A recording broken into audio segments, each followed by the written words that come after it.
Hi friends, என் ஸ்டைலில் வடைக்கறி எப்படி செய்யலான்னு சொல்லிட்டு பார்க்கலாம் வாங்க. ஃபஸ்ட்டு கடலைப்பருப்பை நல்லா வாஷ் பண்ணிவிட்டு ஒரு 2.5 இல்லை 3 மணி நேரம் நல்லா ஊற வச்சு எடுத்துக்கலாம். ஊறினதுக்கப்புறம் கடலைப்பருப்பு எல்லாமே நல்லா பெருசு பெருசாகிடும். அதுலேயும் உங்களுக்கு தெரியும் நல்லா ஊறிடுச்சுன்ட்டு.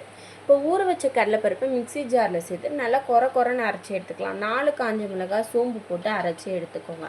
அரைச்சி வச்சதை இட்லி தட்டில் தண்ணி ஊற்றி தட்டு வச்சு நல்லா ஹீட் ஆனதுக்கப்புறம் இந்த மாதிரி உருண்டை பிடிச்சி அதில் வச்சுக்கலாம். வச்சுட்டு ஒரு 20 இல்லை 30 நிமிஷத்தில் நல்லா வெந்துடும். வெந்ததுக்கப்புறம் ஆஃப் பண்ணி விட்டுக்கலாம். ஒரு கடாயில் எண்ணெய் சேர்த்துட்டு 2 லவங்கம், ஒரு பட்டை, பெருஞ்சீரகம் சேர்த்துட்டு கட் பண்ணி வச்சுருந்த வெங்காயம் பொடிசாக கட் பண்ணி அது கூட சேர்த்துக்கலாம். பெரிய வெங்காயமாக இருந்தால் 2 வெங்காயம் சேர்த்துக்கோங்க. சின்ன வெங்காயமாக இருந்தால் 3 வெங்காயம் சேர்த்துக்கிட்டு நல்லா கலர் மாறுற அளவுக்கு வதக்கி விட்டுக்கலாம்.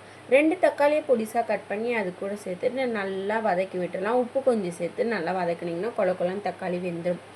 2 டேபிள் ஸ்பூன் இஞ்சி பூண்டு பேஸ்ட்டு அது கூட சேர்த்துட்டு அது நல்லா பச்சை வாசனை போகிற அளவுக்கு நல்லா வதக்கி விட்டுக்கலாம். உங்களுக்கு காரத்துக்கு ஏற்ற மாதிரி நீங்கள் தனி மிளகாய் தூள் சேர்த்துக்கோங்க. நான் 2.5 ஸ்பூன் தனி மிளகாய் சேர்த்துக்கிட்டேன். 1 ஸ்பூன் கரம் மசாலா சேர்த்துட்டு நல்லா இந்த மாதிரி கலந்து விட்டுக்கோங்க. கலந்து விட்டதுக்கப்புறம் தண்ணி ஊற்றி தண்ணி நல்லா சலசலன்னு கொதிக்கணும். எண்ணெய் பிரிஞ்சு வரும்.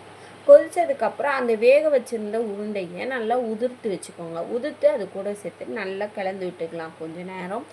நீங்கள் தண்ணி உங்களுக்கு எந்த அளவுக்கு உங்களுக்கு வடைக்கறி வேணுமோ அந்த அளவுக்கு நீங்கள் தண்ணி சேர்த்துக்கோங்க. ஏன்னா தண்ணி சேர்த்தோம்னா அந்த திக்னஸ் ஆகிடும், கொஞ்சம் நேரத்துலேயே அந்த கெட்டியாகிடும் வடைக்கறி. அதனால் தண்ணி கொஞ்சம் நிறையாவே சேர்த்துட்டு இந்த மாதிரி கலந்து விட்டுக்கோங்க. தோசை, இட்லி இது கூடலாம் வச்சு சாப்பிட ரொம்ப சூப்பராக இருக்கும். இதே மாதிரி உங்கள் வீட்டில் ட்ரை பண்ணி பார்த்துட்டு எப்படி வந்துச்சுன்னு கமெண்ட் பண்ணுங்கள். பாய்.